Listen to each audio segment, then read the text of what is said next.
भारत के chief justice ने हाल ही में एक समारोह में कहा कि क्लैट का इम्तहान सिर्फ अंग्रेजी में होना बड़ी नाइंसाफ़ी है उन लोगों के प्रति जो अंग्रेजी से ठीक से वाकिफ़ नहीं हैं।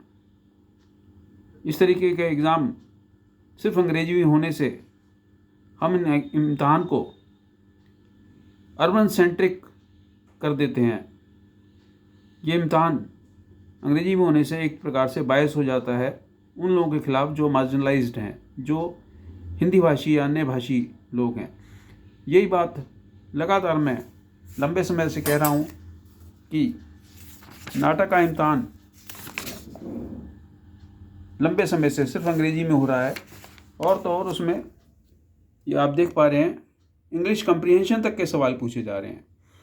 एक आर्किटेक्चर एंट्रेंस का एप्टीट्यूड टेस्ट, उसमें इंग्लिश कम्प्रीहेंशन के सवाल पूछना ना सिर्फ नाइंसाफ़ी है बल्कि समझदारी भी नहीं है।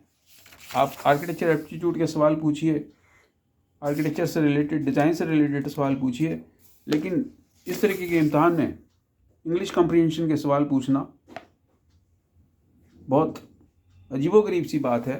अब आप ये देखिए, ये नाटा 2020 का पेपर है, इसमें जो स्टोरी बोर्ड दिया गया है वो स्टोरी बोर्ड भी किसी फिरंगी किताब से उठाया गया है। हिंदुस्तान में इस तरह के कॉमिक्स की बहुत किताबें हैं।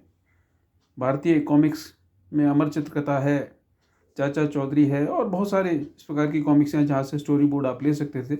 लेकिन ऐसा लगता है कि ये जो नाटक पेपर बनाते हैं उनकी सोच विदेशी संस्कृति से बहुत ज़्यादा प्रभावित है।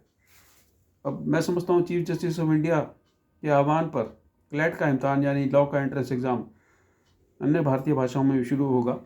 और आर्किटेक्चर में तो मैं लंबे समय से इस बात की मांग कर रहा हूँ कि अगर जेईई का इम्तहान हिंदी के साथ साथ अन्य भाषाओं के साथ साथ अंग्रेजी में होता है तो नाटक का इम्तहान सिर्फ क्यों अंग्रेजी में लिया जाता है। आशा है कि चीफ जस्टिस ऑफ इंडिया का जो आह्वान है उसके आधार पर न सिर्फ क्लैट का इम्तहान भारतीय भाषा में होगा बल्कि आर्किटेक्चर एंट्रेंस के जो भी एप्टीट्यूड टेस्ट कह लीजिए, इम्तहान कह लीजिए, उन सब की व्यवस्था भारतीय भाषाओं में होनी चाहिए। काउंसिल ऑफ आर्किटेक्चर को इस मामले में पहल करनी चाहिए और न सिर्फ एंट्रेंस एग्ज़ाम बल्कि आर्किटेक्चर की पढ़ाई भी एनईपी को ध्यान में रखते हुए हिंदी भाषा में और भारतीय भाषाओं में होनी चाहिए।